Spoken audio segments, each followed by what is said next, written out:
Good Wednesday morning, everyone.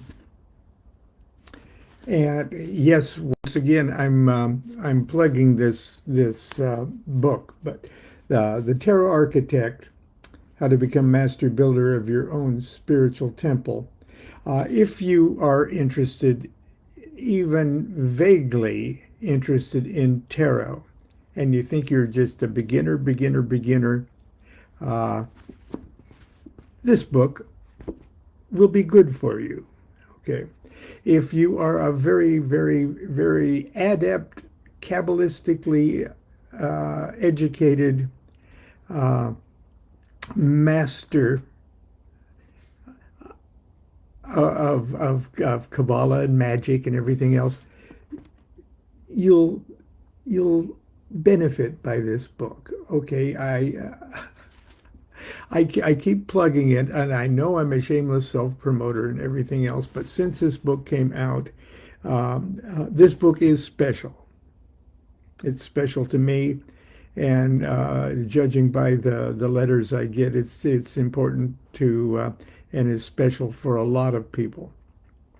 Since it came out in May, a great deal of my personal correspondence is uh, concerning aspects of this book. It contains meditations and exercises. It's a hands-on thing. Okay, and it part of the process is if you want to take part in the fun of it.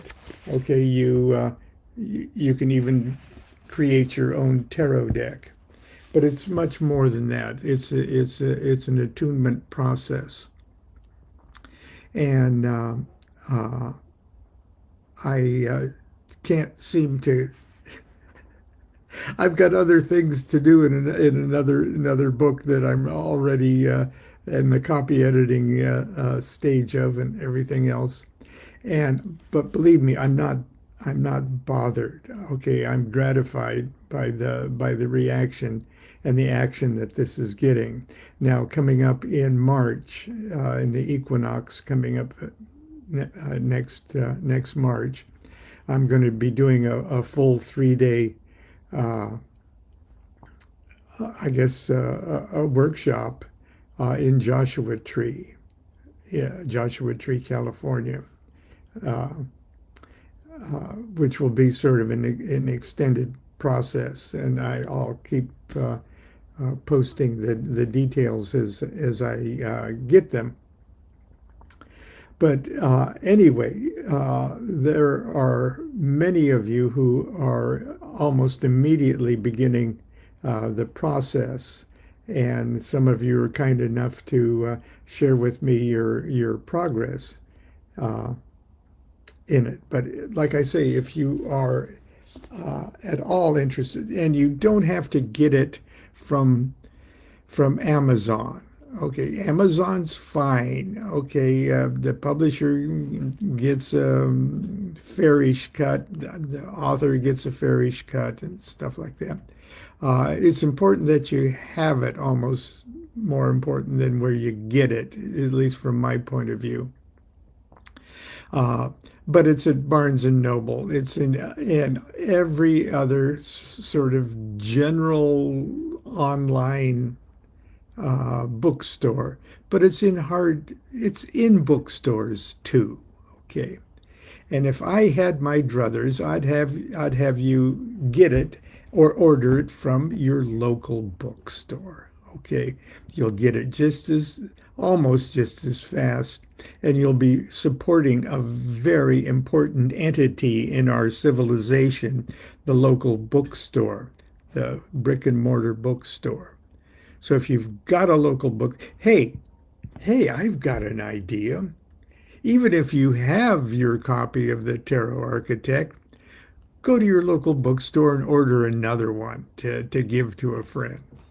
Anyway, I'm going to share something from this book today that perhaps you haven't considered in your tarot studies and stuff. I'm first of all, I'm going to show you a diagram here that's in toward the middle of the book. Okay. Okay, what we've got here is, well, the Zodiac wheel, but as you can see, on the outside of the wheel, we have the 12 of the 16 court cards, the knight, queen, and prince. Okay, we do have princesses in there, but they're right in the middle. They're in that square with their ace. Yeah. I explain that in the book. It's no big thing. But living inside those court cards, you'll see there's three numbered cards. Okay, 10, 2, 3, then 4, 5, 6, 7, 8, 9. Okay, they go in order. Okay. 2, 3, 4, 5, 6, 7, 8, 9, 10, 2, 3, 4, 5, 6, 7, 8, 9, 10. Okay. But they go in order in a specific way. And you'll notice that each of those court cards has two cards of one suit. Look at that Queen of Cups there. We see a 10, 2, and 3. Well, that 10 actually comes from the influence of the card right next to it. The Knight of Swords contains the 7, 8, 9, or excuse me, the Knight of Swords contains the 7, 8, 9, but the sign of Gemini there, or the sword thing, starts at the 8, 9, and 10. See that sort of arc that's over there? That arc takes care of that 7, 8, and 9. It's easier to just tell you that in the zodiac there's cardinal signs and fixed signs and mutable signs. Okay, and the cardinal signs of the zodiac, like Aries and Cancer, and okay, the 2s, 3s, and 4s of the 4 suits all live in the cardinal signs. It's as easy as that. The 5, 6, 7s all live in the fixed signs. Leo and Scorpio and Aquarius and Taurus. And the 8s, 9s, and 10s all live in the mutable signs. It's just as simple as that, okay? And as they're spread out, that's how they're spread out, okay? It's almost easier just to look at this diagram until the light bulb goes out than it is for me to try to explain it on a Wednesday morning. But I'm going to, in the chapter that talks about the small cards, the chapter title is Small Cards Hold It All Together. I'm going to share just a little bit of it and demonstrate with you. Most people, I would say a majority of people that are interested in tarot get themselves, at least early in their studies, what's called the weight deck, the Rider-Waite deck. Okay, looks something like this. There's one version. Rider's the name of the publisher, so don't think Mr. Rider made this, but okay, it's just and it's a great deck. Okay, it's just, and if you use that deck or any other deck, use it with this book. It works for all your decks. Okay, this is just to get you attuned to tarot. Not Lon's tarot, not tarot of your choice, okay? Small cards are the important essential workers of the tarot universe.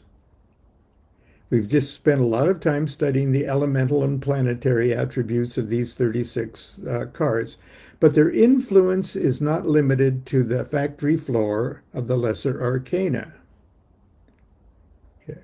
In fact, in addition to the rental agreement they have with their court card landlords, that's explained earlier, each of the 36 small cards is deputized by an even higher authority in the greater arcana, whose influence literally trumps the myopic demands of their elementary court card rulers.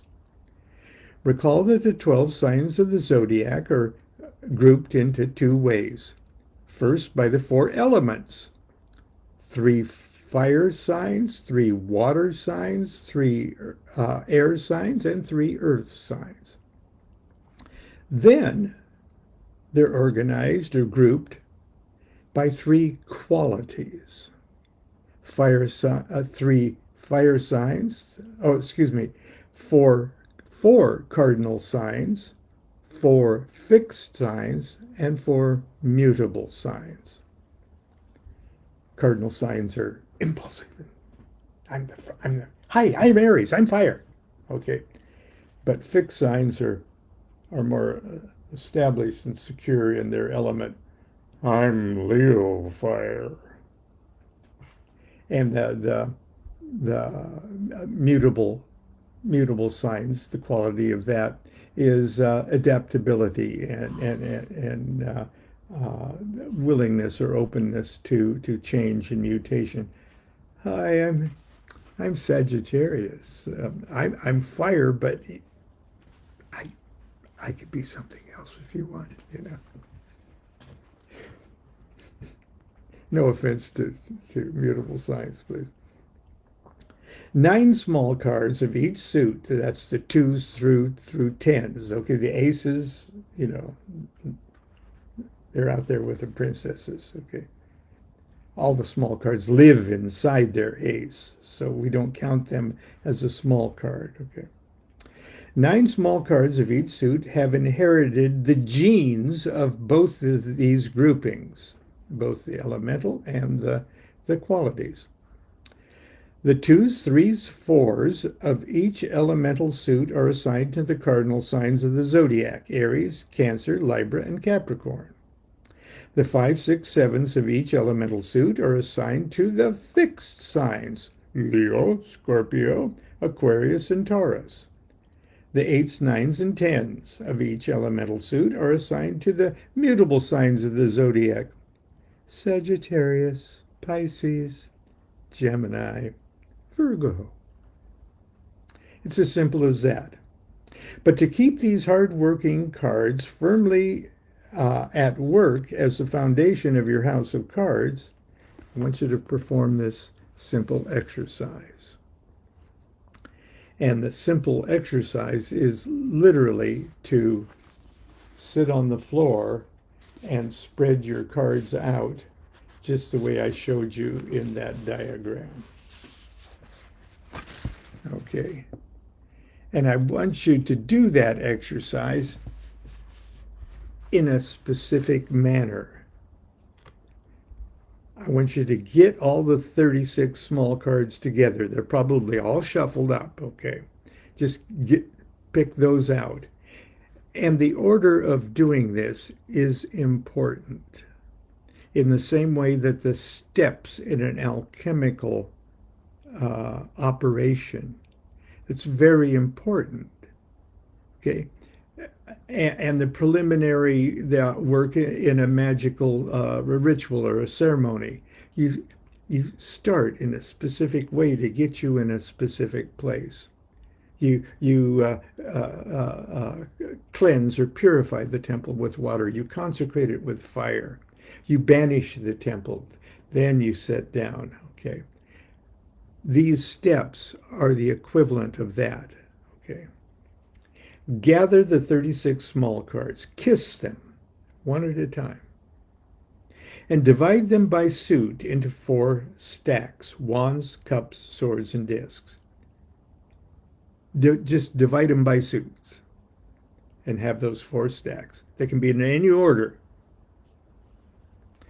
Then the next step is to arrange cards in each stack in order 2 through 10. Then, using that figure 34 as your guide, carefully lay out all 36 cards in the circle around you. Now, they're going to go like 2, 3, 4 of wands for Aries. But the next sign of the zodiac is fixed earth, Taurus. So the next cards in your order will be the 5, 6, 7 of Pentacles because of Earth. And then Gemini, which is a mutable sign, and all the mutable signs contain the fives or the 8s, 9s, and 10s. The 8, 9, and 10 in your sequence will be swords or air because of Mercury. You get it? Okay. Not only do you get it, but as you're doing it, you're reprogramming yourself to that same beautiful structure.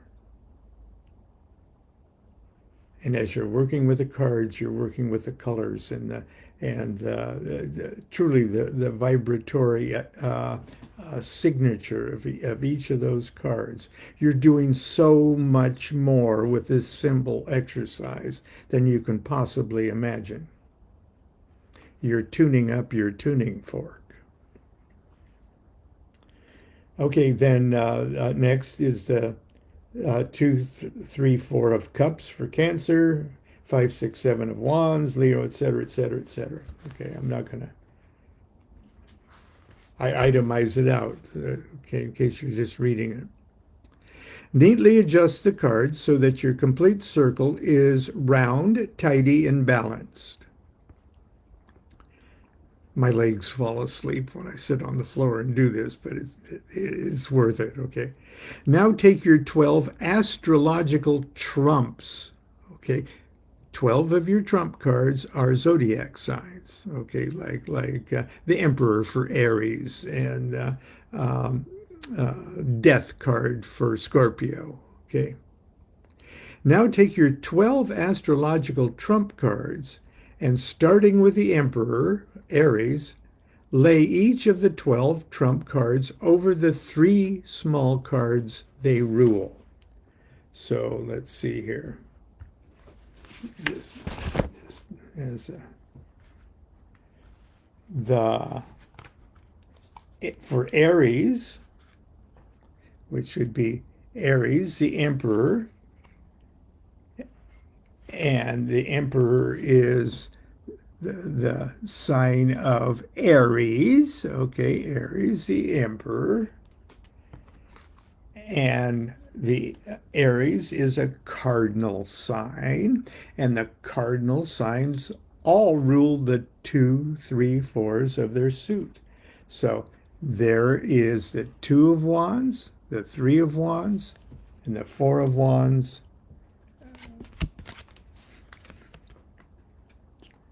And they all live by the Emperor. So if these 2, 3, 4 of wands were part of that, the beginning of that circle, you would lay your Emperor card over them. Okay.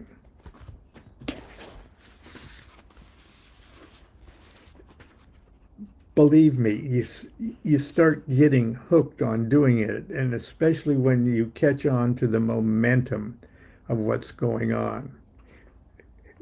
You can be on the living room floor and miss that you've been called to dinner, because once you get this, you go, oh my God, it's so elegant. Okay. Anyway.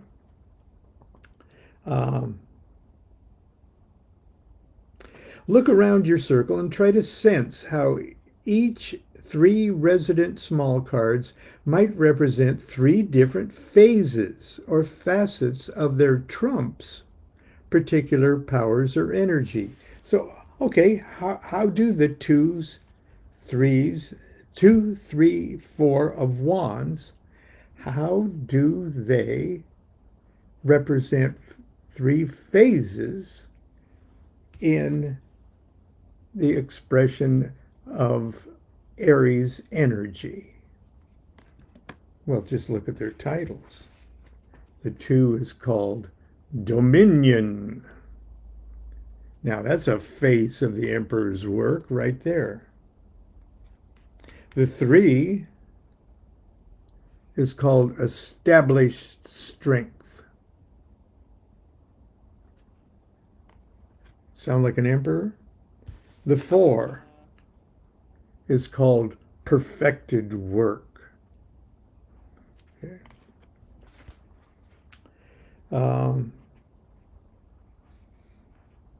Here's an example using 3 resident cards for Aries, the Emperor. 2 of Wands, Dominion. The Emperor seizes control, the initial phase. 3 of Wands, Virtue. The Emperor administrates control. He seizes it in the 2 and administers it in the 3. Okay, and the 3 is called Established Strength. Okay. The 4 is Perfected Work. The Emperor enforces control and strives to preserve control. And it's like the crystallized phase. Can you see where this is going? Death. Okay, the death card is a fixed sign, or is the death card is Scorpio, and Scorpio is a fixed sign, and the fixed signs all have the 5, 6, 7 of their suit, and the death card Scorpio is water, so the suit is cups. So the death card would contain or rule, in a sense, the 5, 6, 7 of cups. Okay, the 5 of cups is loss in pleasure. Okay. Now, the death card, sometimes it means death. It certainly means the end of one situation in preparation for a transformation. It's a normal thing. But initially, when you think about death, or the initial act, usually contains something that is pretty descriptive by the term loss in pleasure. Okay. Then during the phase of the established phase would be the 6 of cups. Okay. Now that's a better thing. As a matter of fact, it's one of the best freaking cards in the deck. Okay. The 6 of cups. Pleasure. Now, sex and death have always been associated with Scorpio. The 5 is the initial one, but the fixed one, or the established one, is pleasure. But once that pleasure has been either abused or overused or misused, the 7 is illusionary success. Crowley calls it debauch. Okay, and all of those are characteristics of phases of the death card. Now, not only that, but both Aries and death, maybe not totally technically, but traditionally have been share the rulership of Mars itself. Now, can you see this at work in the Emperor? Can you see this at work in Death? And can you see how smoothly it all sort of fits together? Back on the talking about the Emperor and the 2, 3, 4 of wands. Try to sense how the influences of the assigned planet, okay, helps determine the small card's character and personality and divinatory meaning. Let's again use the 3 small cards of Aries as our example. The 2 of Wands, Dominion. Come on, 2 of Wands. Here we go. Each small card, as you can see, has a planet of its own allotted to it. Mars is assigned to this decan. The Mars trump is the Tower. Consider how the energies and dynamics of the Emperor and the Tower blend to create the character and personality of the 2 of Wands, and why it's called Dominion. The 3 of Wands is ruled by the Sun. Okay? And I show how those planets are allotted. Okay, it's no big thing. You could easily wrap your meat brain around it. Okay. 3 of Wands, Virtue. The Sun is assigned to this decan. The Sun trump is the Sun. Consider how the energies and dynamics of the Emperor and the Sun, the Sun King, okay, blend to create the character and personality of the 3 of Wands. And why it's called Virtue. Technically, it's established strength. Okay. The 4 of Wands. Now, I've actually used the Masonic image of the square and compasses. 4 of Wands, perfected work, and the planet aligned to it.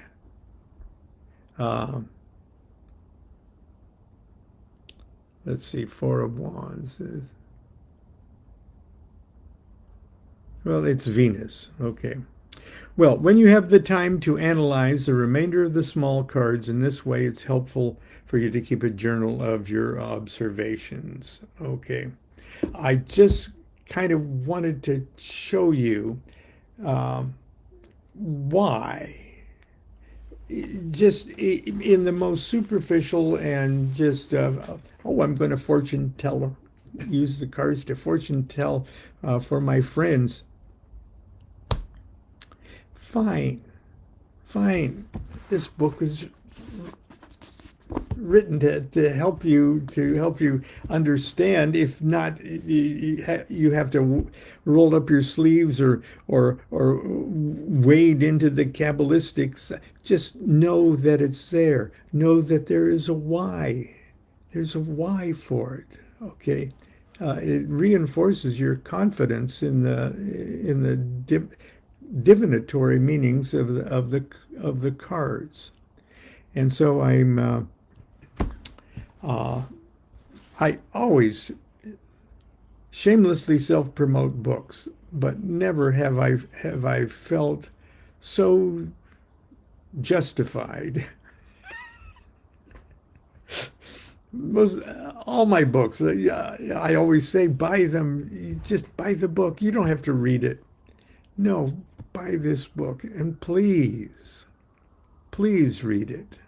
Okay, if you're at all interested in tarot or tarot cards, or even if you would like an expanded, graphically expanded understanding of your basic Kabbalah education. The book again is The Tarot Architect: How to Become Master Builder of Your Spiritual Temple. And it is by the good folks at Wiser.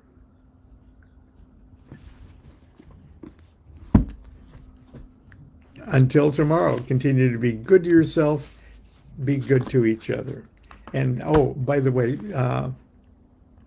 thank you for writing me. A lot of you write me directly, a lot on Facebook here, sharing your insights and your experience with the tarot architect, and and your involvement in the meditations and exercises. Do what thou wilt shall be the whole of the law. Love is the law. Love under will.